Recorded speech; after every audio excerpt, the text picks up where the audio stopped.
Hello. આજે છે ને હું તમને એક એવી વાત કહેવાનું છું કે જોબ ક્યાં કરવી અને ક્યાં ના કરવી. જોબ માટે છે ને કે સારી જગ્યા શોધો અને ક્વોલિફિકેશન. હવે ક્વોલિફિકેશન કોને કહેવાય કે તે ભણેલા હોય એને કહેવાય. હવે જો તમે 12મા પછી શું કરવું, 10મા પછી શું કરવું, એ તમારી ઉપર છે, એ તો અમારી ઉપર પણ નથી. પણ તમે એવી જગ્યાએ સારી રીતે એડમિશન લો અને 10મું પણ સારી રીતે પાસ કરો તો તમને સારી જગ્યાએ પણ જોબ મળી શકે છે. પણ જોબ એવી જગ્યાએ કરવું કે જ્યાં લાઈફ બને. એવી જગ્યાએ નહીં કે પ્રાઇવેટમાં તમે જોબ કરશો તો પ્રાઇવેટમાં તમારી જોબ તમારું ભવિષ્ય બની નહીં શકે. એનું કારણ છે કે પ્રાઇવેટમાં તો તમે ગમે તેટલો પગાર હશે, 10,000, 15,000, 25,000, પણ છેવટે તમારે શું કરવાનું? પ્રાઇવેટ તો પ્રાઇવેટ જ કહેવાય ને.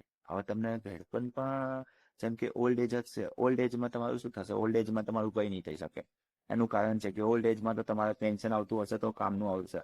અને તમે પ્રાઇવેટમાં તો કેટલા વર્ષ તમે જોબ કરશો? તમે 15 વર્ષ, 20 વર્ષ, 25 વર્ષ તમે ગમે તેટલું છે ને મહેનત કરી લો પણ તમારું શું કહેવાય? પ્રાઇવેટ તો પ્રાઇવેટ જ કહેવાય. અને ગવર્મેન્ટ, હવે ગવર્મેન્ટ માટે છે ને બહુ મહેનત કરવી પડે. એના માટે ગવર્મેન્ટ માટે તમારે મહેનત કરવી પડે. પ્લસ એમાં છે ને તમારે 10મા પછી, 12મા પછી અને કોલેજ કર્યા પછી, ગ્રેજ્યુએશન કર્યા પછી બધું જ કરી લે ને એના પછી તમારે છે ને ગવર્મેન્ટમાં મિનિમમ 3 થી 4 વર્ષ આપવો પડે. અગર તમે 3 થી 4 વર્ષ કન્ટિન્યુ આપી રહ્યા ને તો તમે ગવર્મેન્ટમાં પણ લાગવાનો સ્કોપ છે. પણ એના માટે તમારે બહુ જ મહેનત કરવી પડે. એવું નહીં કે મહેનત છોડી દેવી પડે.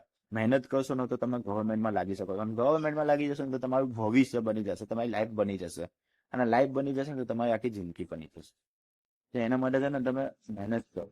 એવું નહીં કે મહેનત નહીં કરવાની. મહેનત કરશો તો તમને ફળ મળશે. એમ તો નથી મળવાનું. અને પ્રાઇવેટ જોબમાં તો કેવું? પ્રાઇવેટ જોબમાં તો તમે સ્ટાર્ટિંગ જ પગાર 8,000, 10,000, 15,000, 25,000, બાકી એનાથી વધારે નહીં. પણ તમે ગવર્મેન્ટ જોબમાં લાગો છો ને પહેલા સ્ટાર્ટિંગ જ પગાર તમને 15,000 આપે છે. અને પછી 5 વર્ષ સુધી નહીં, 2 વર્ષ સુધી અમુક ફિક્સ હોય છે કે 5 વર્ષ સુધી આટલો પગાર હોય છે. એના પછી 5 વર્ષ જતા રહે ને એના પછી 5 વર્ષ પછી તો તમને ડાયરેક્ટ વધારે જ પગાર હોય છે. 35,000, 25,000, 20,000 એવી રીતે. અને એમાં બી તમને પેન્શન મળે. એટલે પેન્શન મળે ને એટલે ભાઈ લાઈફ સેટલ જ કહેવાય. આજનો વિડીયો અહીંયા સમજ થઈ છે. બીજો વિડીયો હું કાલે ઉતારીશ. મારી ચેનલને સબસ્ક્રાઈબ કરો અને શેર કરો. Thank you.